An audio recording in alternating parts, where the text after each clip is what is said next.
Hello guys, welcome back to Demon Jester 44's Let's Play a Sly 2 Band of Thieves. Last episode we took care of the prologue and got Nita's backstory that we all learned from the first game. Yay! Now hopefully, as we dive into episode 1, we'll actually get backstory relevant to this game. Let's go. The Black Chateau. I'm guessing we're going to Paris. Chateau French. I'm gonna shut up now. The cutscene plays.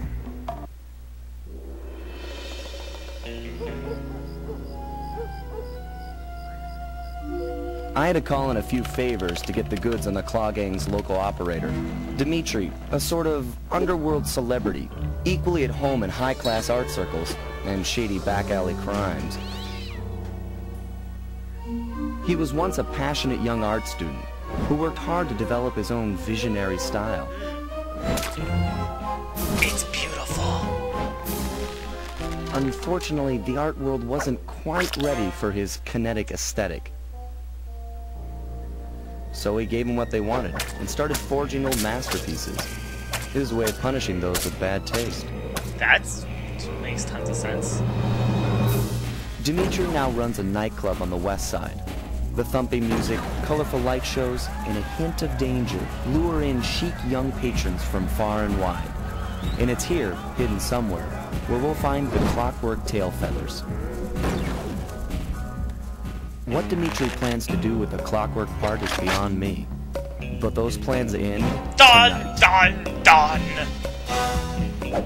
Sly Cooper and the gang in the Black Chateau. Yes, that clearly stated Chateau. Yeah, that's how you pronounce it. I know French. Of course I do. So, after the cutscene, we're going to get thrown into another cutscene, this time not cartoony, actual footage from the game style.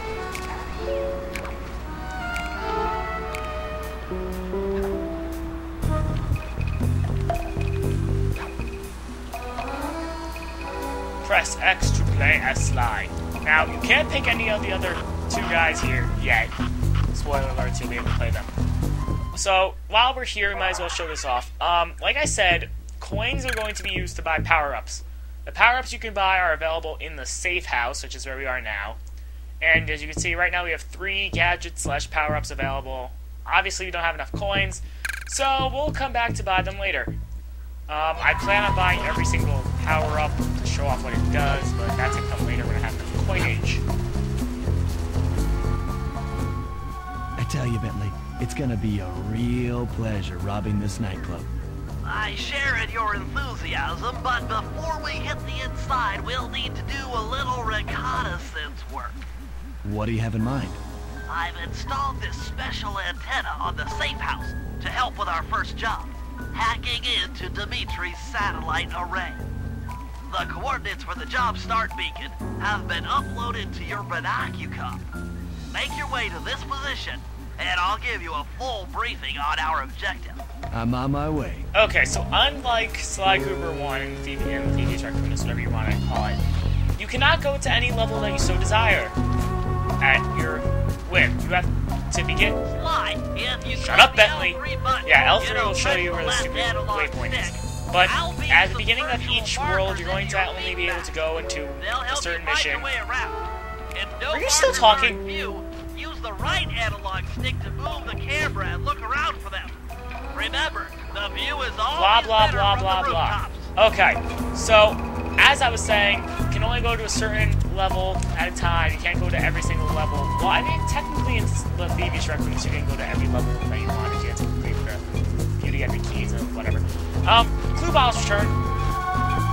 Although this time there's not a secret amount per mission. They're all in one overworld. Appears to be some sort of clue. Stop talking! I'll decipher it here in the safe house. In the meantime, see if you can find any more clues. The more I have, the easier it'll be Blah, to blah, crack blah, the blah, code. blah. The clues work the same way they did in the last game. Sly, I need you to hack into Dimitri's communication array so that we'll have access to his database. How am I supposed to do that? To start, you'll need to get to the top of that tower. Then reposition the satellite dish to point at my safe house antenna.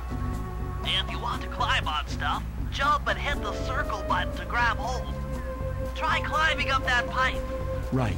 Jump and press the circle button to climb pipes. Yay, I'm on it. more backstory. Well, that's not really backstory. That's tutorial for people that didn't play the first game. So, what you're going to find really quickly is that many of the quote-unquote missions will take place in the main overworld hub. You won't be going to many special areas, like it's in a Thieves Raccoonus where you're transported to a different level each time you went to a waypoint. Now you only have to do some jobs around the main area. The enemies here, as you can see, they're French stereotypes. I'm going to avoid them for now because I'm really not in the mood to fight with things. Because you'll see when we ever encounter them, which will be inevitable. Bentley, shut up! Holographic markers near interactive objects like this satellite dish. When you're near these markers, press the circle button to use the object. Are you done? Okay. So we're going to press circle to move the satellite dish. And as I was saying, again, Bentley interrupted me. He's probably going to interrupt me again anyway, so I'm not going to call. Great, the first one's in position. I've uploaded the next waypoint into your Thief Mask Imager. Remember, click the L3 button to locate your next objective. Okay, so combat works a lot different in this game than it did in the Thieves Raccoonus. Enemies take a lot more than one hit, much like you do. So, yeah, just don't think, oh, since I have a health bar, they don't, right? Right? Wrong! Yeah, they're gonna take multiple hits. Hips? Yes, hits. So, yeah, we'll get into combat later when we have to, because the best strategy I have for this game, don't fight anything unless you need to, because you're going to get countered. Not countered, you're going to get ganked up upon. Yeah, that's our terminology.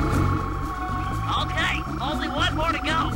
Activate your Thief Mask Imager by pressing the L3 button to find the last dish waypoint. Remember, the view is always You sort of said that already. You can hold down the R1 button while walking to break into a fast run, but be careful, as this is sure to be loud enough to alert any guards in the vicinity. Oh yeah, so that's actually something I forgot, that you can actually run this game by pressing R1. Obviously, you run faster, but you make louder footsteps, so you tell people where you are. Yay! So in this opening mission, you're going to want to stay to the roofs where there's going to be no enemies yet. As the missions progress, there's going to be enemies everywhere. So for now, there's really no need for you to go onto the ground, because all the satellites are up top, and that's all you have to do. And every time you complete a mission, you get this cutscene. Nice work, Sly. I'm downloading from Dimitri's mainframe as we speak. All in a night's work. So, where do we go from here? Your next job is to break into the nightclub and take some reconnaissance photos of the clockwork tail feathers. To get inside, you'll have to sneak through an old wine cellar beneath town. Okay, I'll head up for the cellar. And this mission was pretty quick and fast, so we're going to do the next level 2, which is breaking and entering. I think can't control Smith.com. Yeah, breaking and entering. So we're just going to head over here, conveniently within a short walking distance of your previous location. And I see that coup bottle, so I want it. I'm not going to collect every single clue bottle because I don't know where they are, and I really don't feel like painstakingly seeking out each level to find them. So yeah! Although there might be a trophy involved, I don't care. I'll go back for them on my spare time. Good to see you, little buddy. I guess the way through the wine cellar is guarded by those rats. Bentley thought you might like some help clearing them out. Sounds like fun. You and me, back to back? Totally. Outnumbered, fighting impossible odds. It's perfect. All right, pal. Let's Really? get to it. Are these guys that stupid that they can't see you and they're gonna wait for you to attack them first? Oh, stupid AI. Okay, so what you're gonna want to do here is simply just spam the square button. There's really... Oh, well, here's combat. Like I said, we're gonna avoid combat for a while, and then all of a sudden get thrown into a mandatory fight. So this is gonna introduce you to combat. As you can see, enemies take a lot more hits than one, and that was over quickly because Murray did. Hold on, Sly. Let me lower those bars for you. There you go. To get over this thing, you'll have to double jump. Hit the X button to jump, then, while in the air, press it again to get some extra air time. Looks like you're on your own from here. I'm used to it. Thanks for the help. Anytime, partner. Okay. It seems that every single time I want to make a comment, I get either interrupted or I get distracted. That was one of the interruptions. Combat, as you just saw, works a lot differently than inside number 1. Enemies, like I said before, take a lot more hits. They have their hit HP, I guess you could call it, varies between enemy and who your character is.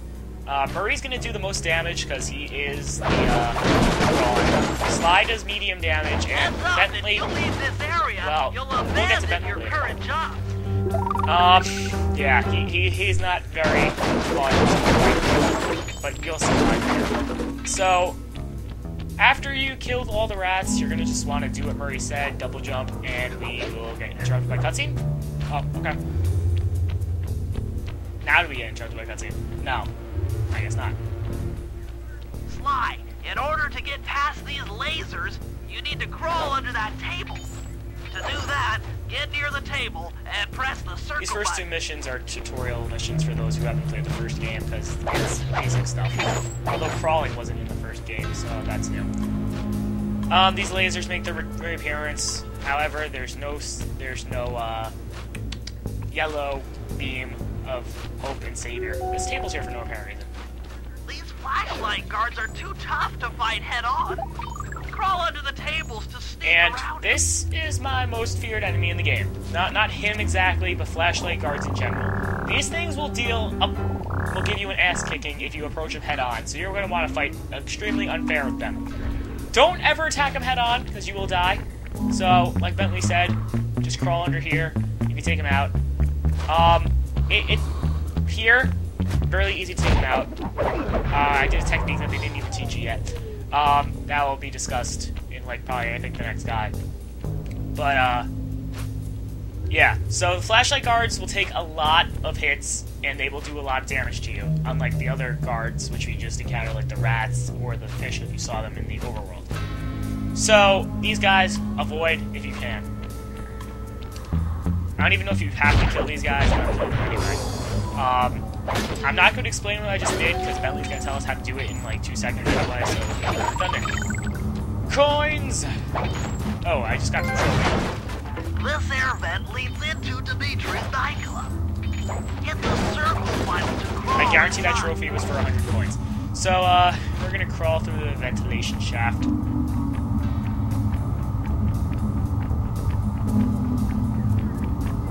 In order to shut down those yellow lasers, you'll need to take out that guard. Sneak up behind him and press the triangle button to knock him into the air. Then, the square button to slam and finish him off. Got that? The triangle button? Yeah, we get it. This was the technique I was doing before. Triangle to pick him up in the air, and then square slam him down. This technique only works if they don't see you, so you can only do it when you sneak up from behind. It's a really helpful technique, but obviously you gotta be extremely sneaky about it, or else it won't work. You know. And never mind, I will be back, because apparently only the mailman wants to knock on the door for no apparent reason. I'm sorry I got distracted like the past 2 episodes, guys, but I've been interrupted. Wait until this guy turns his back, and then let him have it. Thank you for repeating what I just said, Bentley. Yeah, I'm gonna accidentally be ending up saying stuff that Bentley's gonna say, because I forget exactly what the script is. But, like he said that I didn't mention, was that the yellow beams actually do return, but they'll only go away if we kill the flashlight guards around. Okay! Now we get another necessary combat sequence. Won't work. It's purely a stealth move. Yeah, like he just said, sneak attack, stealth move only.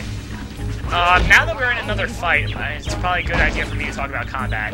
As you just saw, the enemies will sometimes hurt each other, so if you're getting encountered by a huge gang, you might want to line them up with each other. Also, every time you hit an enemy, they're gonna fall down. Don't go over to them, because they will hit you with damage when you get up. As you can see, we just took our first hit, and that did about 1/4 of our HP, I want to say. Hits will also vary between enemies, like I said. Flashlight marks do the most because they are the most daunting. Okay, I think that's all for here. Can we get stuff from this piano? Yes, we can. Another air vent. Judging by the angle, it should lead to the printing press room. So, in case you couldn't tell what to do here, smashy smash! And I just accidentally showed off something. If you hold down the square button, you charge your cane for some apparent reason, and you go spinny spin. I think it does more damage. I found no use for it whatsoever, so I'm not going to use it at all. Yay!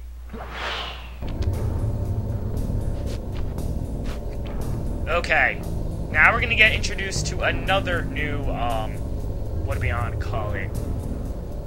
Aspect? Yeah, we're going to call this a brand new aspect of the game. This is in pretty much every single world. I think it's in every single world. Head for those windows and take some reconnaissance photos. Yes, Tap the recon R3 button. photos. You know, click the right analog stick to bring up your binocular. Shut It's already up, outfitted with a spy cam. Bentley, I dealt with you the first game because I understand. It's the first game in the series. You want to explain to me how to do stuff. But you're telling me stuff everyone already knows. To zoom in and out on photo targets. Tap the R1 button to take a picture when you've got a good shot. Okay, so recon photos are a brand new aspect of this game. Pretty much, I think the first mission of each world is going to require you to go on an recon spree. Technically, this is the second mission of the world, but I really don't care. So here we have to take 3 pictures of Dimitri, the money printer, and the generator, and Bentley will have to interrupt us every single time to take a picture and tell us what that picture was of. So I'll just go over Dimitri first. That's our target. Dimitri, professional lounge lizard and international forger.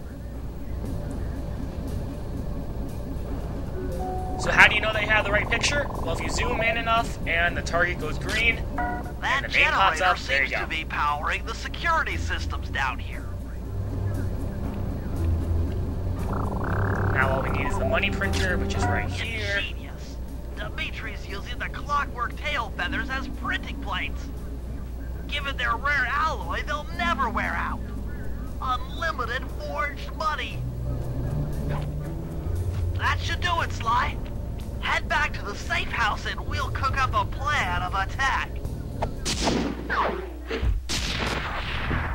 And as this mission comes to an end, and we get another cutscene, I'll explain it later what I was going to say. The recon photos are a grim reminder of what the modern thief is up against. Spotlights, stepped-up patrols. The sum of it all renders a direct assault impossible. To solve this puzzle, I'm going to need some more intelligence. First, replace this bugged painting with one Dimitri has in his office. Once in place, we should be able to listen in on his communications. Second, if you see the boss, tail him. We might learn something from studying his movements. Once we've got a proper understanding of the operation, those clockwork tail feathers are as good as ours.